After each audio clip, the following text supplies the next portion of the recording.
what we're trying to do when we're having these discussions with people over time is we're trying to uncloud the fitra, work out why is this person not connecting with their creator. And it's all about connection. You're absolutely right.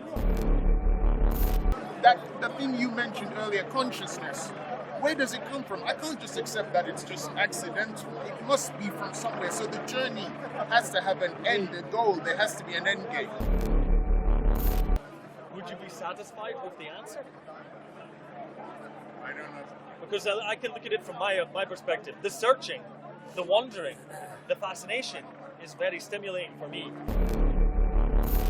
Then I would suggest, humbly, that embark on this journey and accelerate on this journey with the intention to reach the goal.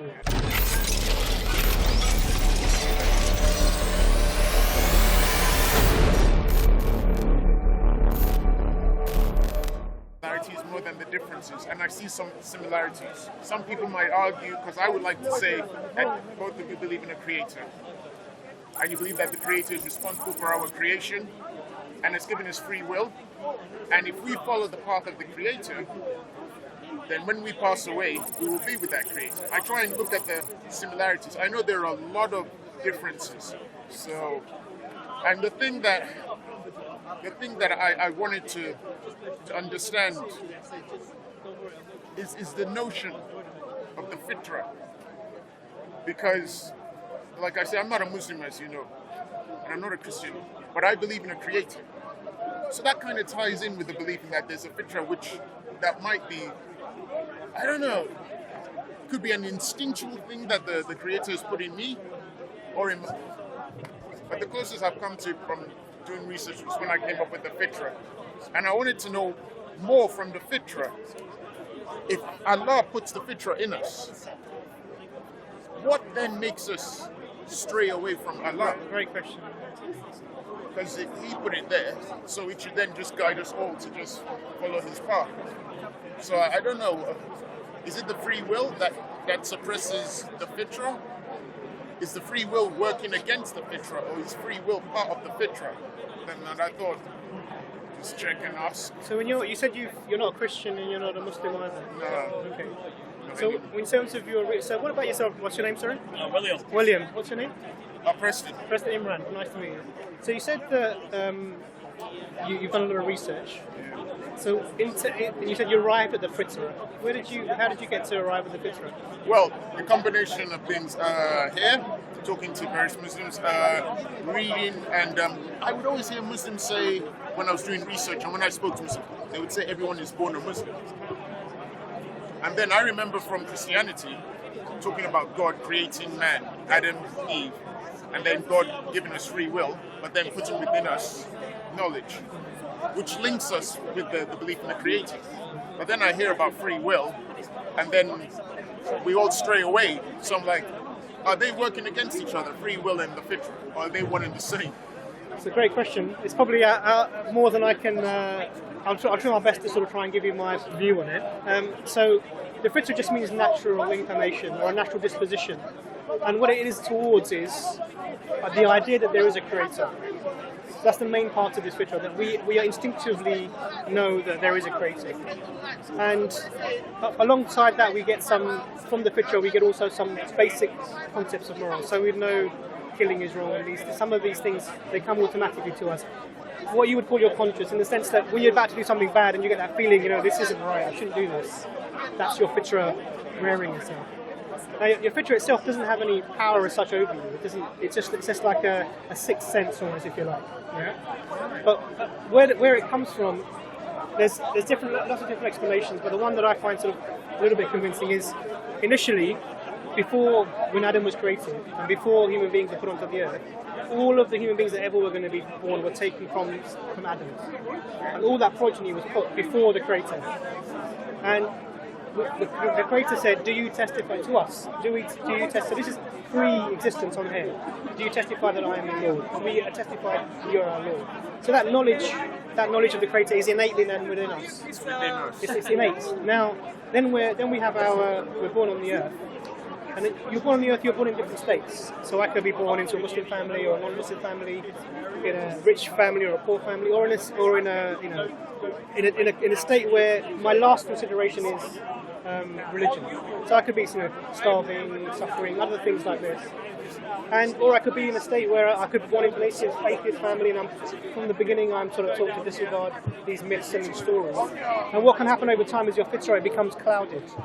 Yeah. It's like there's the sun, and then this cloud goes over the sun, and the sun is still there. Some of the light is coming through, but the clouds a little bit obscure the detail of it. And what we're trying to do when we're having these discussions with people over time is we're trying to uncloud the fitra, work out why is this person not connecting with their creator. And it's all about connection. You're absolutely right. Why is this not happening?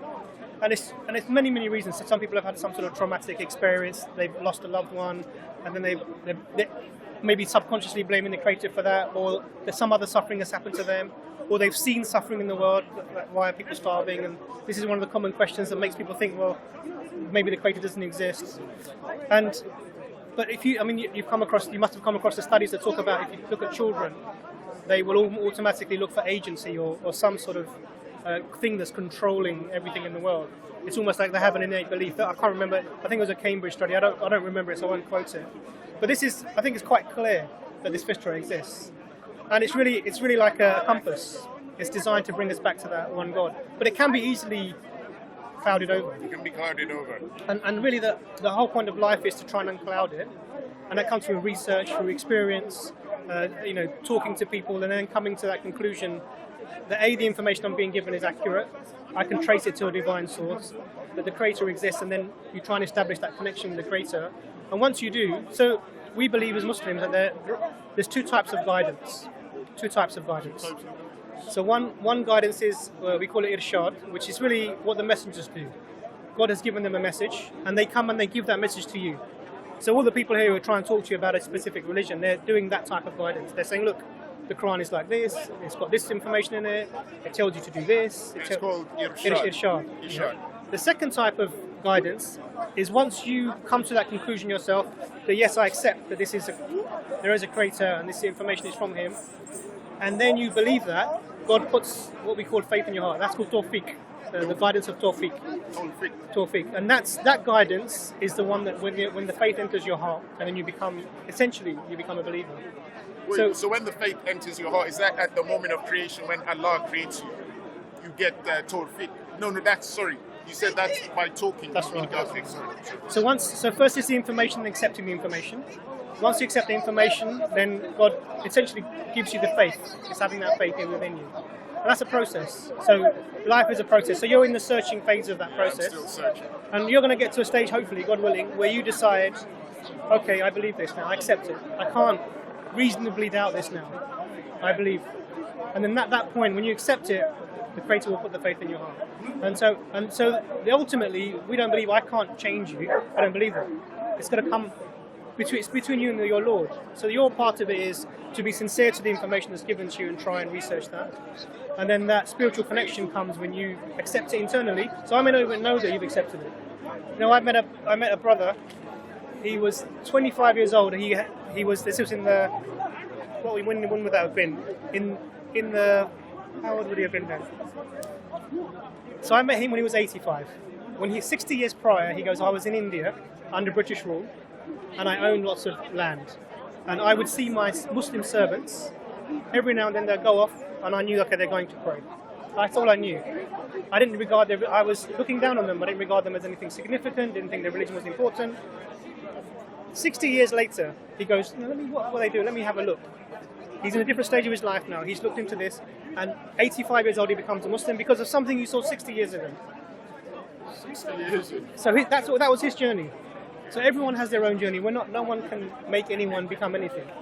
All that we can do is say this is the information that's provided, and that's what you do. And the fitra is really, our discussions are really about trying to uncloud that fitra, to let you establish your connection with your Creator. That's our approach to it. So I don't know if that was... That was helpful. I mean, I dragged my friend there. Okay. What do you feel about that? This are idea you a Christian or a... No, I don't subscribe to any religion? Any belief. spiritual journey, like you were saying. Similar to a conversation we had last week, or maybe a week before, when you were asking me, when I was saying I felt this inner drive towards a course of action, and you were asking me, what is that? Where does it come from? Where does it? And I say, I don't know, because I don't know. So that's my take on that. It's a certain perspective on life that you can use. I mean, that's all I can say, really. One thing I can say is about you mentioned something, a drive for people to see agency within things happening in the world. You could take that a multitude of ways. You could say it's indicative of a creator, or like some people believe, which is fine. Or you could look at it in a certain other angle, which is the one I might put forward, which is like this, is that in our past, most people's belief systems were animism, about the natural world being full of spirits and alive. And when something happened in the natural world, it would be considered an omen. Like if you tripped on a rock, or if you saw a face in a mountain, or if you saw something in the cloud, people would infer meaning from that, from the spirits, from the gods. And that is a way of looking at the world. Humans do this instinctively. They want to see agency within the world, and whether it actually has it or not, I don't know. Some people say yes, some people say no, but I don't know. Is that it's what you mentioned about instinctively? Yeah, that's it. Where is it coming from, though? That's the thing. Because we had that discussion, because we agreed on, yet the instinct is there. Yes. But it was trying to find out where it was coming from. Yes. And that was when I was then looking at what Muslims were saying about the fitra and what Christians were saying, and even, I think, some Buddhists. But it's like there's an origin for that instinct. Yes. And that's what I'm desperate to find out. I can give you a biologically reductive answer. It's probably not going to satisfy you. Let's hear that, will you? Well, there's a possibility. This is an idea that came to my mind. It's not my idea, but there's an idea. It's that the instinctive drive to see agency within the world it can help your survival, right? Especially as when people do actions, we infer motivation, right? When somebody looks at you a certain way, or somebody greets you in a certain way, we try to infer what's going on. There's a subtle dynamic, whether it's friendly, whether it's hostile. You know what I mean? If you meet somebody and you shake hands with them, they can look at you like they don't like you, and you can feel that. You're sensing agency from something you feel. There's a thing called anthropomorphization. Well done. Don't want to do that again. It's where you look in a rock face and you see a face. This is the human brain looking for patterns. We look for patterns in the world, and you say, why? Because patterns allow us to infer cause. And if you can infer cause, you can plan the future. You can say, well, I've seen that animal before. It's got red and black stripes. That means it's poisonous. I want to stay away from it.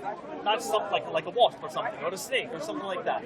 That inference of patterns can be equated to survival. That's a possible reductive solution. If you like it. For me, I appreciate the reductive explanations. But for me, when I see that, there's a few things about that that's interesting. When we try and explain instincts, we fall into sort of some difficulty, because if you take literally a day-old chick who's never had previous experience before, because you're talking about how experience leads us to find patterns. And if a fox-like creature walks by, it knows to freeze and to duck, and they'll find cover.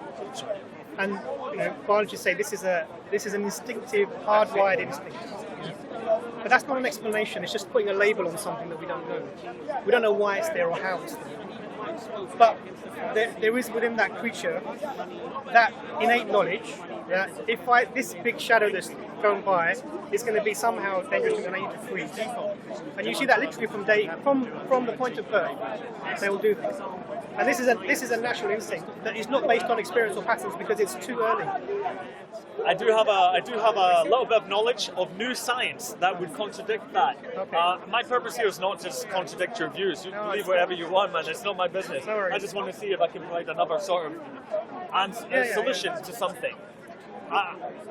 Just as a side note, my personal standpoint is that I don't know anything about the world, and I think there's far more things happening than I understand. So we probably have the same standpoint. I don't like making everything biologically reductive. I personally don't like doing it. Although I think a lot of the times it might be right. I think there's more going on in the world and reality than I understand. So I'm open to the possibilities of gods and creators, all sorts of things. Absolutely. Now, there's a really interesting bit of science that's talking about genetic memory, about how they had rats and I can't really remember it exactly, but it's that the they made the rats, that was it. It was the smell of the flower, a flower from a tree. They put them in a cage, special cage, and you put the smell of this flower, and then they electrocuted the floor. So they were getting pain associated with the memory of the smell of the flower. And then the rats had baby rats, and they had the same effect. They'd never been electrocuted, they'd never smelled it before, but it was meant to be passed down through their DNA. It's really interesting because this can account for genetic memory of people having a feeling of their ancestors, of things that have happened before that they've never experienced, that builds up our behavioural adaptation. It's really, really interesting. No, I really understand that. I think we it spoke about it 2 weeks ago. It doesn't rule out God, by the way. It's so genetic memory, as you right. said, yeah. which is fine. But then we then push forward and say, who is the designer? That genetic memory within. Right, you could say that if you like, yeah. You know this idea of genetic memory, it's really important that when these ideas are put forward that they come within a reasonable mechanism. So as far as we know, memories or thoughts don't cause DNA changes. Well, this is the new science saying that it does. So that would be, where was that from? Because I've never... I heard it a few days ago. I can't quote it for you. Yeah. I've heard it. If you're interested, we should look it up. I will look it up. It's very interesting. But the reason I bring this forth is not to deliberately discredit ideas of creator gods. It's just to put an explanation. I don't think it really forward. Changes. I think it might explain the chick, but it doesn't explain the fitra, because this is I think something a bit bigger than that. Because what we see, I mean, you talked about animism and these things in previous communities, but what all this points to is that from as far back as we can go, even if you go back to culture, Neanderthal culture, which we're aware of now that existed, you see some sort of spiritual aspect to their culture that we think is spiritual anyway. Yeah, right. But what that would tell you is that from the beginning, man has been God-seeking. That's all for me. That's all it would say. It doesn't account for why the God-seeking is there, and I would say that the fitra is a good explanation for that. But this is all layered. So we're just taking the term from the Quran or from the Hadith, and we're giving that an explanation to that. This is based on the previous discussion about establishing whether the Creator exists and the verifiability of the Prophet Muhammad.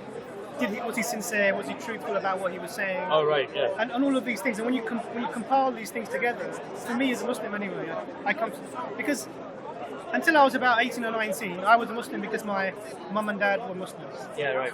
But then I started to do my own reading and searching and finding, and then I established for myself, I accept this. And then I wasn't a Muslim because my parents were Muslim. You see similar journeys in people from other religions. So Hamza, who's normally here, he came from an atheist background and established for himself that, yes, I accept this and I believe this. So our journeys are all different. But really, it's all based upon a layer of things that make you arrive at a point. So that's interesting. So free will wouldn't work against the fitra? Not at all. Oh, that's interesting. In fact, if you think of any system where you're going to be morally judging a creature, right and wrong, you have to give them some ability to make a choice. So, if not complete free will, there must be some aspect of free will that they have. For example, I wish I could fly, I can't fly. So my free will is limited, right? But there are some things I can do. I can choose to drink this alcohol or not choose to drink it. Whatever I might be doing. So free will is necessary for there to be a judgment. That's right. I've came to the same conclusion myself. So in our religion, the Prophet is saying that the pen is lifted from 3 people. What that means is that their deeds are not written down. The sleeper until he awakens, because you don't know what you're doing when you're sleeping. The child until it reaches the age of understanding. So children are not held accountable for their actions. And the one who is not able to reason, so the insane. So imagine you get someone who's schizophrenic, who's hallucinating. For me, he may be in a better spiritual position than I am, because he's not in an ability to make decisions that he can be judged upon. And I may have made loads of mistakes, do you understand? So we have to have moral culpability. Only way we can have that is if we're free to make our choices. So the fitra is there, we have our free will, and then we have to interact in whichever circumstances that we're in. So depending on your circumstances, if you come from a background where someone is teaching you and telling you this information, you get to a stage where actually there's no other option for you to either accept the truth, that you accept this and follow it, or to reject it, and you're judged according to that. If you're someone who's never heard of anything, and all you know is whatever's in the fitra, as long as you come to a reasonable conclusion that this tree is not God, the sun isn't God, you'll be judged according to your level of knowledge. So in the Quran there's a statement that says, we do not punish your people until we send them a message. Do not punish the people till you send them a message. So if the message hasn't come to you, you can't be held accountable for not following it. Really? Yeah. So we don't believe that there was only a line of Jewish prophets or the prophet or Arab prophets. We believe that every single nation throughout time has been sent messages. The Prophet told us 124,000 prophets. And they came to all the different people. They came to Africa, they came to China, they came to the Scotland as well? Even from Scotland, mate. Yeah. So everyone received the message. So this is why, when you go back and look at societies in history, they usually have an ultimate creator and then have sort of demigods or sub. But there is this belief in an ultimate being, and that sort of, it goes throughout all of the cultures that you come across. So you can see the hints of these messages from the past. We're just aware of a few of them, the last and the few that came before. So about 25 of them are mentioned, but there were thousands and thousands, because we're all human beings. We're all, we believe, equal in God's eyes, and we all deserve to be given the message. It shouldn't come by one specific race or people. It shouldn't be that way. It should be given to everyone. So, you said that. Do you believe in a creator, William? I can't say the word believe, to be honest with myself. So I'm not sure how I can say it very easily. I don't know. I don't know if there's a creator. That's all I can say. I'm not sure if it's more likely or less likely. It's not a very satisfying answer, I know, but that's the honest. How have you arrived at that sort of position? What sort of led to that? Well, I've had various experiences. You could call them spiritual experiences. And in any case, looking at the complexity of the world and reality, I studied as a biologist, and now I'm very interested in philosophy. Just trying to understand the mystery that's life. So the more I look into it, the more it seems perplexing in a certain sense. Like, things get more and more complicated, and I realize that there's more I don't understand. That's it.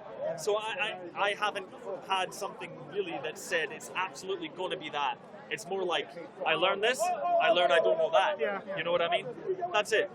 Those are the kind of conversations I've had with him and another guy, because like searching, trying to get to A point. to the point of the origin. So for me, I completely understand. I have a similar sort of background as well. And the point with looking at something like biology is, we have to start with a point where life starts. We can't start from any other place, and then we can go through so it doesn't really answer the question of the bigger picture of the universe and everything else like that. So if you're looking for me, if you want to go back to get a reasonable answer of why we are here and why is there something rather than nothing, then really you have to go to sort of looking at the cosmological picture, because really we have to explain the universe. What is it? Why is it? How is it? So science does the how and the what, but really the question that religion comes with is the why is it. And even the how is limited, because we can only go by whatever is available within the universe, either as powers of observation or systems of thought that allow us to do that. As soon as you go beyond that, we're lost. There's no real question. So the point to really explain is, why is the universe? How can we explain the universe being here? No, I don't think science has that answer. No, I'm not from that position at all. It's difficult. So it's metaphysical. Absolutely. So your interest in philosophy really probably helps. Oh yeah, well that's it. It's the next level of analysis. Yeah. Like, first you start with the wonder of the natural world, and then you progress to the wonder of my perception of the natural world, and what's the origin of my perception? How can I perceive? And what's consciousness? Why do I have opinions and wants and feelings? Why can I separate myself from that and look at it externally? At least I've been able to, which is very fortunate, I think. It's really interesting. So, in philosophy, one of the really important things is about how you attribute value to things. So when I look at you, I look in your eyes, I can see this is a human being, caring, intelligent, purposeful, and that's just by that glance. For me, the idea that this is somehow an accident that's accumulated over the millions of years, it doesn't, with my picture maybe, it doesn't fit. I don't get that picture. When I look at my daughter's eyes, or I can see a puppy and I see how I attribute value to that creature, that being, my daughter, to you. And I can't, in a world where nothing really has any value ultimately, because there's no transcendent being that gives it that value, we're left with sort of self-deluding ourselves by making values up. Like, yeah, I feel connected to you, so I'm going to give you value, but that's just for me. Someone else might think, well, you're from this background, you're from this colour, I'm not going to regard you as being equal to me. So these are arbitrary. So what the Creator does is, he gives us a way of anchoring our value outside of human sort of consciousness. And that's important because in history, if you go back to Germany, outside of human consciousness. Yeah, absolutely. So my values, my morals, they transcend human society, I believe, because they come from the Creator. So if you looked at Germany, for example, in the 1930s and 40s, where Jews were being massacred, and anyone else, disabled people, black people, anyone who was an Aryan was being massacred, they, as a society, had decided that these people were not valuable. Now, and because it was their values and morals were socially constructed. And that's the danger with social construction. We're seeing it in China now, where a certain group of people are being, 3 million people in camps, being annihilated as a social ethnic group, a religious group. As a Muslim, and in any Muslim, and I'm not saying that Muslims haven't done terrible things, definitely they would have, but they can't theologically justify it, because why? Our Creator has told us point blank, I created you with Adam and Eve and made you into many tribes and people, so you may come to know each other. You are all equal in my eyes, except for piety. Piety is like God consciousness, which is the journey you're on. It would have been so easy if he had made the fitra so strong that the moment you were born, you would just prostrate and worship, and you wouldn't have the free will to think of other things. Yeah. It would make things so much easier. Well, one of the interesting things I think Hamza Zorsis touched on, which was quite telling about the fitra, which is that the fitra is indeed pure, and it is indeed seeking the connection to its creator. But the fitra becomes clouded with the dunya, the earthly life and desires. And the more we are connected to the life of this world, i.e. materialism, our own desires, the more clouded the fitra becomes. And then perhaps something happens in your life that can, all of a sudden, uncloud that fitra. So, for example, if you're on a plane and the captain says, "We've lost all the engines, the wings have fallen off, that's it, we're done. I'm sorry, but there's no hope." Suddenly, that fitra that was clouded with this dunya, with this earthly desires, earthly satisfactions, etc., it's suddenly unclouded, and your connection is immediate to the one that sent you, that created you. And then you turn to Allah or to God and say, "Oh, if there's a God out there, save me, please." That's the unclouding of the fitra. That's the unclouding. See? And how you uncloud the fitra is by learning about the Creator, connecting to the Creator, observing what the Creator sent you for, and connecting to those that He sent, the messengers of God. And that will uncloud that fitra. It's a very, very, very good advice. Yeah. And I can't deny, I'm constantly interested in talking to Muslims, Christians, Buddhists, because I'm searching, I'm even talking to people who are not connected to religions, and we're trying to find scientifically what's the origin, what's going on. I don't think this journey will end for me. I feel there's a lot of information and hope that I'm getting when I speak to various religious people. And let me suggest a proposition. Maybe it's more valuable researching than the goal. oh no, that's too depressing. No, it's not. No, it's not. Obviously, I don't know your mind. Because I want the goal. I would disagree with you there. I want the goal. And the reason why I would disagree with you is that would depend upon the goal. If searching is just for the sake of searching, with no ultimate goal, i.e. goal of eternal bliss and paradise, then I would agree with this brother. Oh, that's scary though. That have the journey, and don't expect the journey to end and continue with the journey. But I would suggest that if and I say if, this paradise does exist, this promise of God is true, then I would suggest humbly that embark on this journey and accelerate on this journey with the intention to reach the goal. I want to reach the goal. I want it to end. I don't want to keep doing it forever. And What's the goal?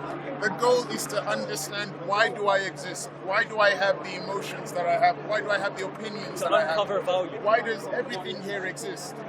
That the thing you mentioned earlier, consciousness. Where does it come from? I can't just accept that it's just accidental. It must be from somewhere. So the journey has to have an end, a goal. There has to be an end game. For me, personally, I don't want to just... The journey is interesting, but I'm learning, because I'm going to be talking to Buddhists as well, but I need to find the end. Very interesting. Why Let me present an alternate perspective. Would you be satisfied with the answer? I don't know. Because I can look at it from my perspective. The searching, the wondering, the fascination is very stimulating for me. I don't have I don't have an answer. I don't have the answer. But the searching for me is valuable. Maybe for you, you have different feelings. No, the searching is valuable like me, but there has to be an end. But I would suggest... For you, will there be an end? I'll touch on that. I've had spiritual experiences. I've had intimations about what I've seen. And I don't think this is the only way of living. I think there's other realms of existence, right? But that's a whole other can of worms, right? But present it like this: you've got awareness now. We're aware that we're alive. We're aware that we're thinking. Now, imagine for a second that on the point of death, your awareness ceases to be. Then you are no longer aware of being aware. Therefore, you should not fear death. Because you've got no wants, you've got no desires. You don't want bliss, you're not scared of agony, it's gone. That's a potentiality. Obviously in the religious spectrum, it's not like that. They have heaven and hell and such. But in another way of looking at it, it might be one when you reach death. That's it. You have nothing to worry about. It's non-awareness. So the searching will end there. Perhaps. I don't actually think that's the case. I don't think that's the case. But it's a possible answer. But you know, imagine, I'm going to give an analogy of the searching without a goal. So if somebody, imagine you're a prospector and you're digging, and your prospectors dig for gold. And someone said to you, look, if you dig over here, you'll find a rich rain of gold and you'll be rich beyond your dreams. And you say, you know what, I'm not interested in getting the gold. What I'm going to do is I'm going to go over there, even though there's nothing to be found there, but I'm going to dig for the rest of my life. I think one is purposeless and one is purposeful. And I think any inquiry we make, we should do it with a means to an end. Because the journey is means, and we have to get to an end. Make it a good means. I mean, we're told that the ends does not justify the means. You can't do anything bad to get to a good goal. You have to do it in the right way. I believe that. Absolutely. So that's a reasonable moral position to take. Many people don't. Absolutely. So digging and searching, it means that you're searching for something. Searching for the sake of searching actually means you're not searching. You're just. That's a way of looking at it. Absolutely. So because you negate the word even because you're not actually. There's no end point. You're not actually going to find anything. So searching isn't the right word. It's almost like passing your time. I'm scared though when you guys mention that. Could I be? I hope. Pray I am not subconsciously just searching for the sake of searching. I don't want to be doing that. No, I genuinely want to get to the end of this. So the other proposition that you gave was your consciousness could end and that could be it. Yeah, right. But what's the flip side? So if you lived your life and when you die your consciousness ceases and there's nothing beyond that, then it doesn't matter what you did in your life really. Ultimately there's no value in anything. Whether you were good, whether you were bad, whether you looked up. There's a counterpoint. Sure. The actions that you do in life, you will imagine will have an effect after your death. So if you live a good life, it might affect people that you cared about in life, and their life will continue to be better because of that. Sure. So you could look at it that way. I understand. But then again, ultimately they will die as well, and whatever they experienced or not would again be unvaluable or have no real meaning. So whether I mistreat somebody who then goes on to have a miserable life, and also their consciousness ceases when they die, my mistreating them and their bad experience would actually have no impact upon ultimately anything. Because, I understand. I'm just making the point that I'm making is if you remove God from the equation, actually you remove all morality, ultimate morality, you remove all objective morality, they call it, or you remove all ultimate value that we would place in things. Because it's just arbitrary, it's just temporary, it's just temporal. Now the flip side of that idea is, when you die, your consciousness doesn't cease. And it continues. And it continues ad infinitum, so it goes on forever. Your consciousness will continue even after you're dead. So